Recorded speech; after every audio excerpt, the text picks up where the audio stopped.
I lost a brother. We just got a call one night and he wasn't with us anymore. That's like where the switch happened. The Snotty Nose Rez Kids are a Canadian Indigenous hip-hop duo who are known for their lyrical prowess and multiple awards, including their first Juno Award nomination. We had no engineer, no producer to sit down with us, nobody to really guide us. It was just me and him. We're just being true to ourselves. We are Rez Kids at heart, and we still carry that with us everywhere we go. There's tons of stigma around life in the res. What I'll say to that is the people that do those statistics and make up those stigmas have never been. Do you still experience that type of racism? I mean, I definitely get looks, but I always have. So they still make me feel uncomfortable to this day, but it brings you back, right? And it makes you wonder, like, why do I feel like that? We all could use unlearning. What's the biggest thing you still have to unlearn?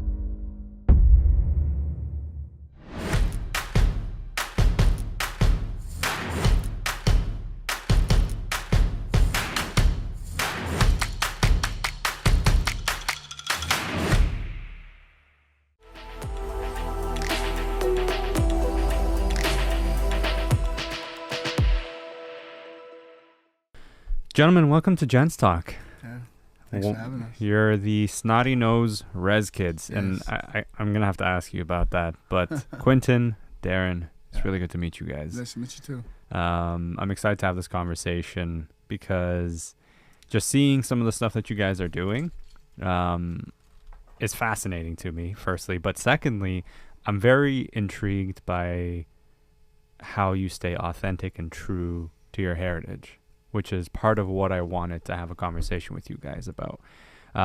Firstly, how long have you guys been doing this? We've been doing music since we were kids, but we released our first album together in 2017. Okay. And you guys are related? Yeah, we're You're cousins. Yeah, okay. We grew up 5 doors down from each other. Yeah. So who was the first one that said, let's start making music together? This guy. Why? Yeah. It's just something we've always just had a genuine love for, and it was like a place of refuge for us. To where growing up dealing with a certain amount of racism or whatever it may be, it gave us the space to be ourselves, like, freely. Yeah, and also visualize yourself someplace else, like wherever music may take you, like wherever you see your favorite artists going, like that's where we envisioned ourselves. Yeah. So it was almost like, it was just, like you said, a place of refuge. So when you talk about it being a place of refuge, the racism, can you actually, maybe let's just dive right into that. What was life like? We grew up Kitimat Village, Haisla Nation, and then about a 15-minute drive, there's the town, Kitimat. And, a lot of us went to, like, the community school when we were kids on the res out there. And when it came time to high school, that's when, like, a lot of us made that jump to, like, oh, now we're going to a public school. And, yeah, there's just a lot of division more often than not. And I know for myself, like, I only kept to myself or people that I played basketball with, pretty much, and like him, my big brother, and just the cousins, really. I didn't really go out of my way to try because there was just tension sometimes. There's a lot of love in our community. Like there's a lot of, you really feel like you're part of a community in Kitimat and up north where we're from. But also there's, there's the intergenerational trauma that's passed down. And we used to get bullied a lot as kids because we were just like smaller dudes, right? Smaller for our age, especially. And, my dad would always tell me, like, if we get beat up on the playground or whatever, whatever it may be, he'd always just tell me, like, where it comes from and made me understand why people are the way they are. And then it gave me a better feeling about going through life. And that's how we try to carry ourselves today. We tell our story the way it's meant to be told, and we try to give people either something to relate to or something to learn from. And I think that's important when it comes to dealing with people that aren't okay with themselves. And we have, like, I have Savage tattooed on my neck. and it's just kind of taken back, you know, like that grittiness in me, that beast in me, and just showcasing to the world like what I'm capable of. And one experience we had when we were like kids, we were playing, I think we were like playing netball or something like that, and we like whooped the team's ass, and they just started chanting savages, savages, barely even human, like, you know, like the Pocahontas theme song or whatever it was. Yeah. But that stuck with me for like a lot of years, and like it just kind of drove me to do what I do now, and that's why it's so important for us to do what we do and let people like us know that it's okay to be you. The sort of growing up with that kind of an environment around you, and the theme song that you referred to, I'm curious about how that's impacted you today, because it sounds like for the most part, and correct me if I'm wrong, you've turned it into fuel. Yeah. Mm-hmm. But there's going to be kids out there who look up to you, resonate with you, who don't turn it into fuel. Yeah. And it could hurt them. Mm-hmm. What would you say to those kids? I mean, I think that like for the most part, it's pretty like those moments that I remember of, at least.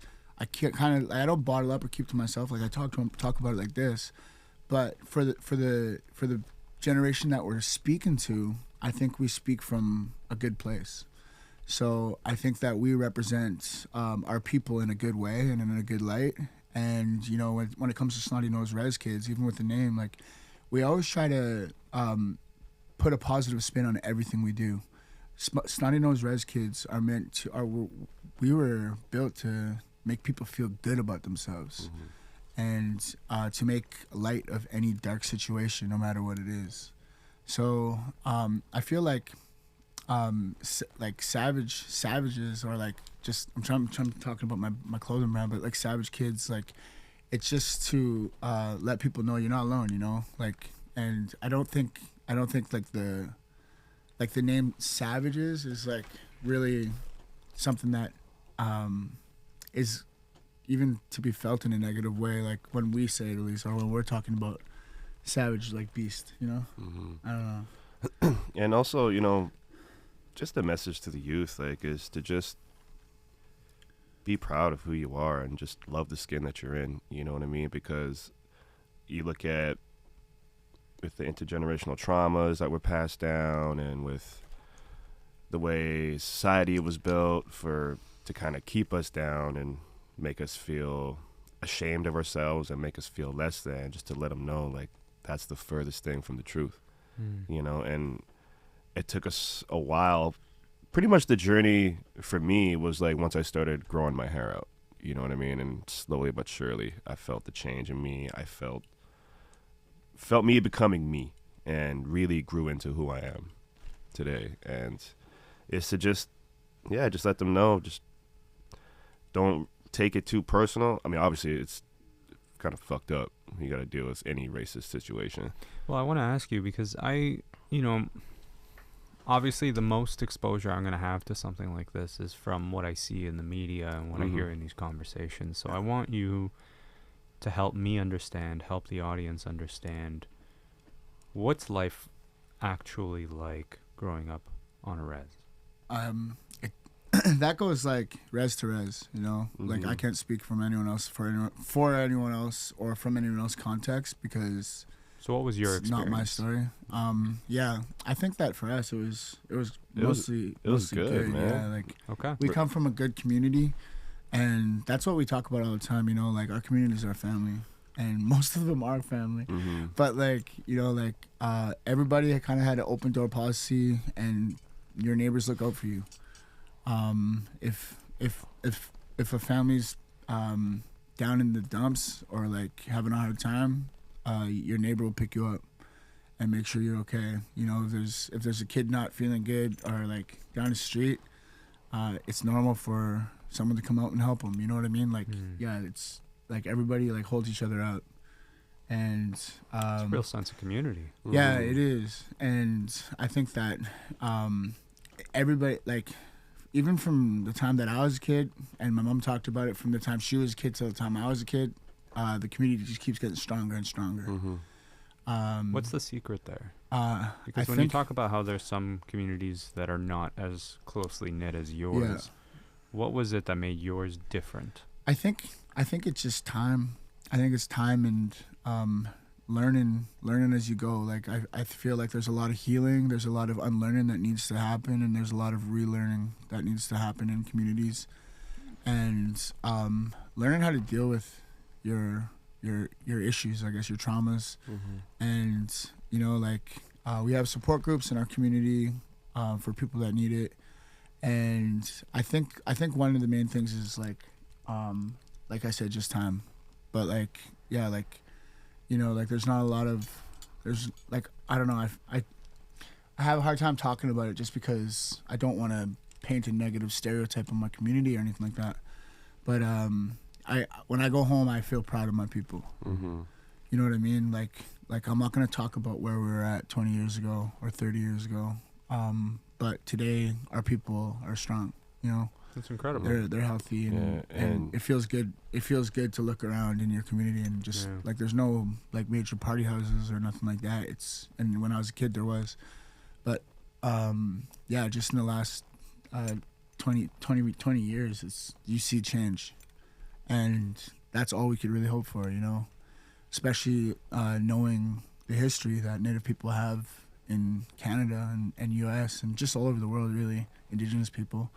But just to see the growth within my lifetime, and even within in the short lifetime of SNRK, just to see the change in people and the change in how they carry themselves is incredible. And to kind of add on to that, a lot of us, I would say all of us, it's really that family first mentality is just embedded in us, you know, because like even if some of us grew up with just enough to get by, we were rich in love, you know what I mean? Like, just like he said, we're just there for one another. And like the amount of times I was able to go to his house and, you know, his mom, my auntie, is just like, "Oh, D, grab a plate." You know what I mean? Like you don't have to knock, just come in and you grab a plate. And it's vice versa with the way he came over to my house. The many nights we slept at each other's houses, you know what I mean? And like our parents were just more than okay with that because they knew where we were, they knew we were safe.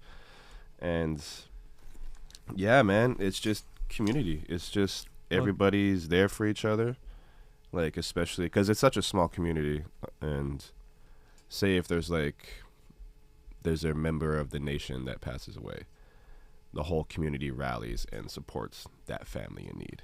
You know what I mean? Like, that's how deep the connection of community goes. You know, when you're talking about community and the connection and the bond between the different houses and the different people in that community, there's tons of stigma around life in the res. But it almost seems like there's more community there than there is in my neighborhood in Toronto. What I'll say to that is the people that do those statistics and make up those stigmas have never been. You know what I mean? Interesting. Why? In my opinion. Why do you think that? Because all they look at is just what's in the newspaper, and they just look at the negative things that happen. And then through media, they paint that picture. But for us, we had a very good upbringing. You know, we were surrounded by love. We were surrounded by family, and we had people who pushed us to be the best version of ourselves because they believed in us. Yeah. And I think it's like a connection to place. You know, when you think about Indigenous people, you know, these are our territories. You know, like this territory, Toronto belongs to someone. Well, it doesn't belong to, they belong to this land.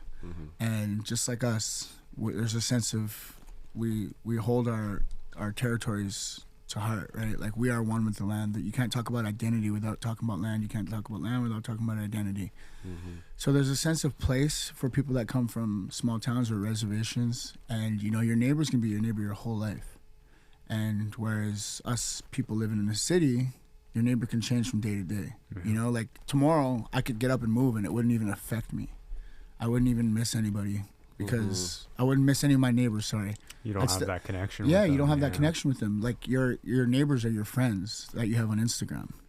Whereas in a community, your neighbors, you see them every single day. It's a real bond Yeah, there. you have connection to them, and that's so different in the city. There's no tie to your land. When you talk about intergenerational trauma, and you use the word unlearning, Yeah. I'm curious, what exactly is it that you have to unlearn in order to grow forward? I think, like, just speaking from my own context, is just learning how I think about myself, learning what I was taught about my people. You know, like, there's a lot of things we can't unlearn. There's a lot of things that can't be undone. And, you know, you've heard about land back, obviously. There's a movement going on land back, and for us, land back is taking back our voices. You know, like, for every Indigenous person, land back means something different. And it doesn't necessarily mean, like, to me, from the way I look at it, it doesn't necessarily mean, like, taking back this land, because this cannot be, there's shit that's here that can't be undone. This city can't be undone. You know, these hunting territories, these grounds that people survived off of from time immemorial cannot be undone.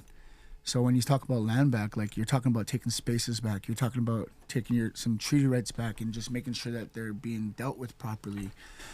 So for us, like, land back to me, means being able to express myself the way that my ancestors would be proud of me expressing myself, and doing the work that is important for the next generation to look at themselves the way I look at myself. And when I talk about unlearning things, it's unlearning the way that I have looked at myself growing up, because of those kids chanting savages, barely even human. You know what I mean? Like, I learned enough about myself to unlearn how I felt about myself, if that makes sense. So if I was a fly on the wall at that time in your life, when you were both young men, hearing people call you these names, treat you the way they did, and I was standing there looking at both of you, what would I have seen? Confusion? Like, Definitely confusion. Like, I remember being, like, grade 8, grade 9, and having a grown man, like, just say some crazy shit. You know what I mean? Like, you fucking chugs, or, like, whatever it may be. And it's definitely confusion. It's like, what did I do to you? You know, I'm just trying to buy myself a bag of chips at the store. You know what I mean? Like, but out of nowhere, you felt the need to say that. Why? Like, it's definitely a lot of confusion, for sure. yeah, at that age, definitely confusion, and just like why? Growing up, you know, like, I obviously watch Disney shows and not even think anything about it, you know, and then you grow up and you're like, actually, those shows are really fucked up. And then being called it, you're like, oh, like, you recognize where it's from, but you don't know why. So it's just like, you have to talk about it with your parents, and then they make you feel weird about it. You know what I mean? It's like an extra layer of just navigating. Like, I mean, if you're a young man, you're already trying to figure out life. Exactly, yeah. So, like, yeah, like, I was only, like, 10 years old when that happened. Maybe 9. But like, you know, like, it stuck with me enough to remind me of what it was like to feel that, and to kind of, like, build an identity around it. Sure. You know what I mean? So obviously, like, I still have some unlearning to do. You know, I still have some healing to do. What's the biggest thing you still have to unlearn? You know what? Like, and I hope you know, I'm asking this from a sense of trying to understand it better. For me, it's just like what we really started practicing and really started doing since we started this SNRK was the practice of self-love. You know, taking care of ourselves and loving ourselves so we could be the best versions of ourselves, so we could love our loved ones even better. You know what I mean? So that's one of the biggest things we had to learn. And with that is unlearning, you know, the self-hate, the self-doubt, whatever negative feeling that you have about yourself that was painted from the time we were born, really. And like with him experiencing elementary kids chanting savages, you know what I mean? Like, that's insane. Yeah. Like, it's bizarre. And kids are mean. Yeah, for sure. And but they're learning it from somewhere. Yeah, exactly. And it all stems from, like, parents, grandparents, whatever it may be. Yeah. And we all could use unlearning. You know what I mean? Like, do you still experience that type of either racism or stereotypes or anything like that today? Yeah. I definitely get, well, like, I don't know. I don't look like your normal dude walking down the street. So, like, definitely, like, when I'm... You've got a lot going on. Yeah. when I'm out in public, definitely get looks, for sure. But you don't know where that comes from. Like, I don't judge a book by its cover. I don't judge a look by its cover. Sure. But I definitely get looks, but I always have. So they still make me feel uncomfortable to this day. And even though my confidence is high these days, you know, like there's still times where you kind of feel sheepish. You feel insecure around a group of people. So if I get on a plane and like there's 20 white people staring at you and you're like wondering why, like, oh fuck, like it just feels weird. Yeah. But it brings you back, right? And it makes you wonder, like, why do I feel like that? So there's things that I still need to deal with. And I, like, as far as unlearning goes, that's one thing that I need to sit down with too and just figure that out, because as it comes to like the society that we are a part of, and especially the industry we're a part of, is very fast paced. So some of the unlearning I need to do is stop moving so fast and just like ground yourself. Yeah. So I have to remind myself that I need to be grounded from time to time. Otherwise, you're just moving on to the next, onto the next, onto the next. Yeah. And next thing you know, 5 years go by and you're just still doing the same thing. So, like, I think for me, one thing that I'm trying to learn is just learning to be comfortable with myself. And no matter, like, what it is, it's just always trying to hold yourself to the same standards, I guess, like, or... Are you comfortable? I'm comfortable, yeah. But like I said, like, you know, there's moments, you know, sure. like, where... I mean, we all have those moments, but I'm curious in terms of, like, where you're at today in your own identity, you know. I'm comfortable. Yeah, I mean, you strike me as comfortable, confident. Yeah, like, we're in a very good place in our lives right now, not just in our career, but personal lives. Okay. And it feels good. It's a good place to be, you know. Yeah. Like he said, with this industry that we're in, it's very fast-paced, and it's easy to distract yourself with work. And next thing you know, all those things that you've been avoiding dealing with quickly add up, and then next thing you know, that bottle's overflowing, and it just happens. Something's gotta give. Yeah, so when he's talking about, like, grounding ourselves, it's really taking those moments in. And for us, like, say, like, we go into the studio, and our ritual that we do is, like, we'll light some sage, we'll smudge, and then we'll say a prayer. It's like, okay, let's go to work. And that, just doing that practice alone really helps ground the both of us with whatever it is that we're going through in life. It could be good, it could be bad, it could be everything in between. It helps us, like, recenter ourselves and just focus. Well, you've been doing quite well for yourselves on the music side and the career. Congratulations. Thank you. Appreciate it. So you launched your first album in 2017. Yeah. And now you're launching a second album? No, sixth. We're on album number 6. Yeah. Number 6. Imagine just 2 That's a lot in 2017. No, I know. Sorry, I don't know why I had the number 2 in my head, but it's all good. 6 albums now. What have you learned producing the 6th one that you didn't know when you created the first one? Man, what works, what we didn't know nothing on the first one. We were just on the first one. It was just us, you know. We had no engineer, no producer to sit down with us, nobody to really guide us on, hey, you should spit it like this, or like you should change this lyric. It was just me and him. Goals in mind with nowhere to go. Yeah. Like, for real. Like, going for broke. Here it goes. We're about to see if it works. Yeah. You know, and at what point did you know? I think after the first album. Okay. Like, after the first album, we were like halfway done the second one by the time we were done the first. Yeah, and we're working on 2 albums at the same time at that point. We usually do. Yeah. Like, interesting. Is that a common practice? I don't know. I don't know what the standard is, the industry standard of writing, but like I feel like for creatives, there are definitely artists out there that work on multiple projects at once. It's like, oh, this song kind of fits this vibe. This song fits this kind of project.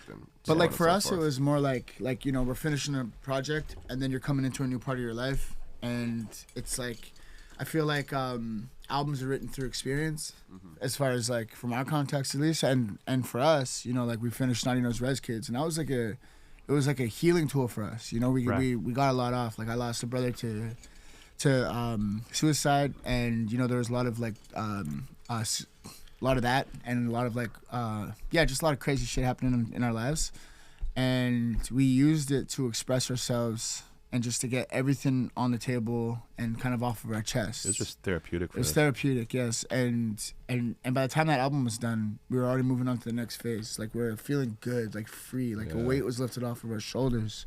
And getting into the second project, it was just like, it just happened. Yeah, like every album has helped clear up the headspace. Yeah. And it was a healing tool for us, and little did we know it was helping other people heal. You know, like we have people tell us like how much that first album had such an impact on them, to where some fans even get some of the lyrics like tattooed on their arm. You know, like it's insane. It's like, and that's when we knew we had something. Yeah. That's when we knew we had something special here, and that we had to just keep going. Cause D was he's always been the rapper, you know. Yeah. And he wanted to go do a solo thing, and I was like, let's just try another record. So we did, and we stayed as Snotty Nose Rez Kids, and then we got a Juno Nom, Players Nom shortlist off the second album. Yeah, when things really started to change was with that second album getting shortlisted for the Polaris Music Prize. Mm-hmm.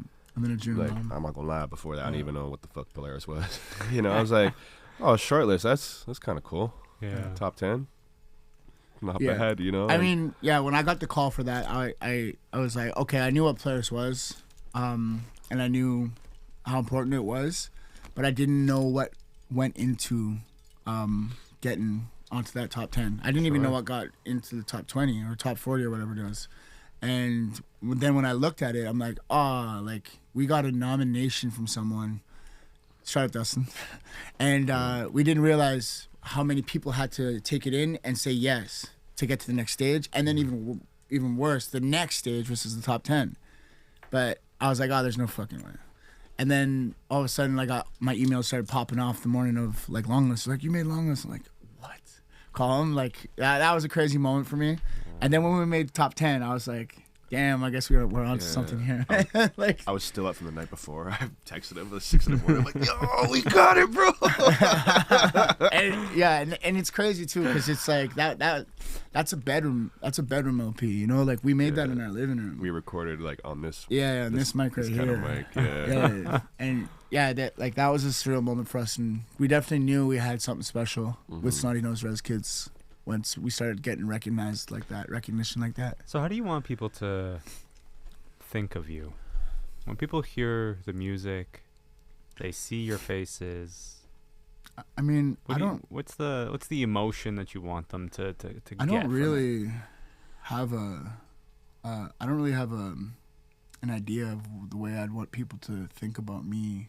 I just want them to, I don't know. What impact do you want your music to have? Like, I just want people to feel a sense of pride, you know, a sense of love, passion, you know what I mean? Like, because we're really just trying to show, like, we've always done it for the youth. And when we started this, we had this idea of, you know, it's like, damn, we wish we had those artists in the mainstream that we could have looked up to. Because if you really think about it, there's not many Indigenous artists. No. You know what I mean? Out there. I'm not saying there's not, but, you know, for us growing up, you know, social media wasn't social media yet. Yeah. So which made it even harder to find people. So like we're looking up to the Kanyes, the Lil Waynes, you know, all that, and there was just nobody right in front of our face like we are to people. Here's the path. Like like there was nobody that was accessible to us. Yeah. You know, like do you feel a sense of responsibility that you're now going for sure. Yeah, like, for sure. Like, and that's another thing. Like, I think that when you're speaking for a body of people, you're not just representing yourself, so you have to hold yourself to a higher standard. And I think that like what my impact on that listener would be is just to feel good about yourself and to understand me more than you ever did, because I'm telling them my story the way it was meant to be told by me. And you're hearing it first from the source. So you're at this point now where you're on your 6th album. You're seeing the the reception to your work, the impact to the comment you made, people tattooing lyrics and all of these things. If you could go back and tell those young men versions of yourself one thing, knowing what you know today, knowing all the work you've put in to get to where you are today, what would you say to them? What would you say to your younger self? I would honestly just like tell myself it's okay to fail, and as long as like I feel like I don't have any regrets. I don't feel the type of way about any move that I made. I feel like every move that I made was it was a choice to get me to where I'm at today. And you know, there's a lot of ups and downs, but at the same time, I was going in a direction, and everything I did led me to this point today. Yeah. So I guess the only thing I would really say to myself is just do you. Be confident in what you're doing, and don't let anybody's judgment of you persuade that. Yeah. Man, there's so many things I would say, but it's just like, you know, the real journey starts outside your comfort zone. You know what I mean? Especially coming from a small town, it's easy to have that small town mentality to where it's like, this is all I know, and I don't want to leave what I'm familiar with. And to let them know, it's just, you're going to be okay, man, you know? There's going to be nights of self-doubt. There's going to be nights where you're wondering, damn, man, is this even worth it? You know what I mean? Is this going to work? Am I going to be able to pay rent tomorrow? Yeah, exactly. Like, and if I can't, will I be okay? Yeah. And I'll just let them know it's going to be okay. You know what I mean? Like, we weren't given no blueprint on how to do this. Yeah. You're going to learn as you go. You're going to make mistakes, but don't dwell on them. Learn from them. And, you know, you only lose when you quit. Yeah. And money, don't let the lack of money stop you from doing what you need to do. You know, like, there's always a way around things. And, you know, like, for us, like for the first 2 years of our career, we donated money. Any money that we made, we were just putting back, you know, and for us, it's always been like for the purpose, for the cause. And like those hard times when it comes to like capital or money or whatever it is that makes society turn, isn't the above all be all, you know, like things will be okay. You mentioned your brother. May I ask about that? I just lost. Well, I lost a brother in the younger years of just before I started this, and he was a big fan, big supporter of both of us. He was a light to all of us, and you know, he was the big brother, so he was one of our supports. You know, he was our biggest fan, and we just got a call one night, and just he wasn't with us anymore. So like for me, I won't talk about that, but I'll talk about how I got through it. And like for me, it was like one of the hardest moments of my life. And I was actually at a Kanye show when I got the news. So like we were just lining up to go see Kanye West, and had to dip. Went back to the hotel room, and it was just craziness, just trying to get home, trying to get a flight home the next day. And then the next few months was just like dullness. It was just an insane, weird, like lull in our community of weirdness, you know. That was like my true first sense of like feeling depression, for sure. Yeah. And like I was at university at the time, and then after that it kind of changed everything for me. It made me think about like life, like, so I was going to school for like accounting, right? So now I'm thinking like, damn, do I even want to do this? Can I see myself doing this? And then that's like where the switch happened. I was like, man, if I'm going to work, I want to do something I love, because nothing's promised, and this life is too short. So yeah, pretty much from there on, that's when I was like, you know what? If I'm going to work, I'm going to do music. Like, I'll figure it out. And I didn't start for like another year or two maybe, but it was from that changed everything. Yeah, and it also we had that chip on our shoulders, like, man, we're gonna do it for him. You know what I mean? This is what he would have wanted us to do. And the first album is kind of dedicated to that experience. Yeah. If he was with us today, what would you think he would say about you guys right now? He'd be proud, man. He'd be proud, and he'd be front row from every show, from he'd be probably our first time doing an open mic to wherever. He'd probably be running security for us. He'd be there with us at the Junos, you know what I mean? Like, he would be there, for sure. So, I want to bring this back to, there's a lot of, what seems like an infinite number of musicians and artists these days. Very few speak for a group of people the way you guys do. And there's going to be young men out there and young women out there who look at you guys and go, that's my inspiration. So to carry that responsibility, to be building out that blueprint as you go day by day, to chart this path forward for the next generation, it's a heavy responsibility. One that I don't see you guys taking lightly in any way, by the way. What are you hoping that young boy, that young girl watching you going, I want to try and chart my own path? What are you hoping they take away from all of this? They hear you talking not just about, hey, this is where I like to eat when I'm in the city, but this is what our music means to us. Yeah. This is our journey. Yeah. Let's pull that curtain back. I mean, what do you want them to know? Like, the biggest reward, I feel like, for us is for somebody to say, you inspired me to be me. Just like how the people we looked up to inspired us to be ourselves, unapologetically.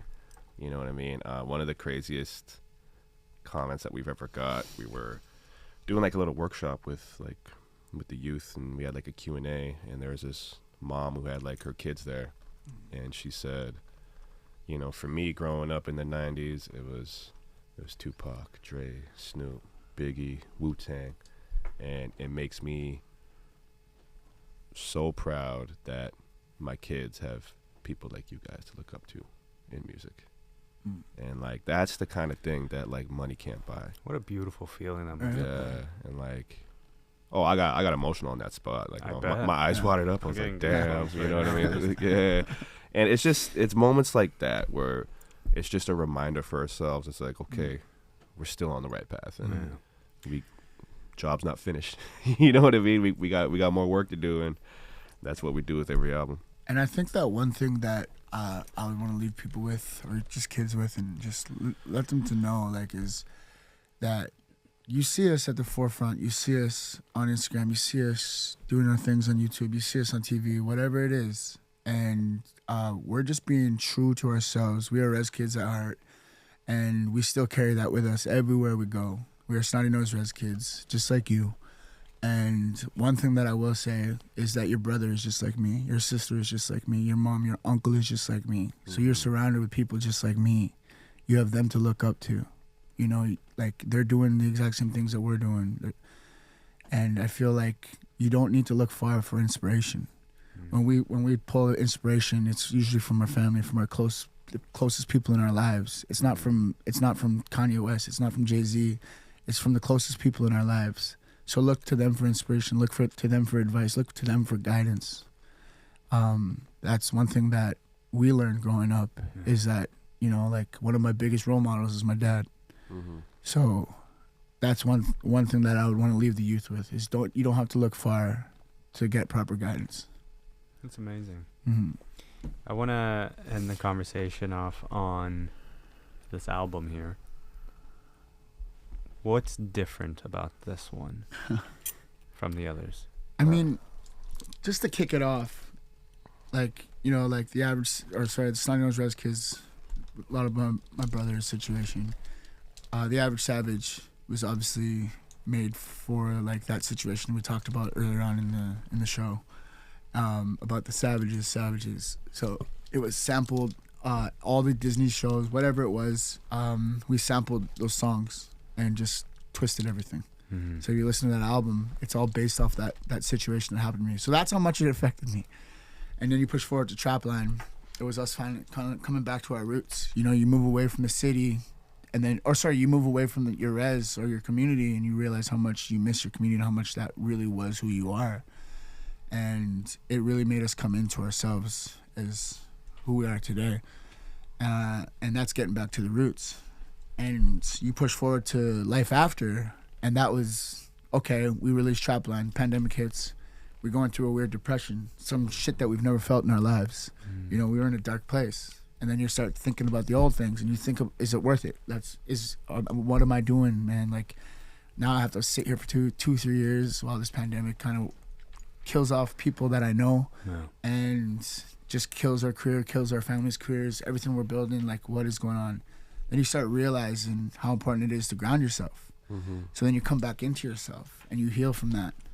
And then Red Future, pushing forward to, well, I'm good, how about you, is letting the world know, okay, we're good now. Let's do this now. And then you get into Red Future, and it's seeing yourself in the future. It's visualizing yourself down the line, and visualizing your kin, and visualizing the next generation coming after you, and making sure that they're taken care of. Red Future is our spin on Indigenous futurism, and it's realizing that we're at a critical time where Indigenous excellence is at the forefront, and it's right in front of your face. And if we don't keep going with that and open more doors, then they'll eventually get shut. So we need to open enough doors so that they stay open so the next generation can get through.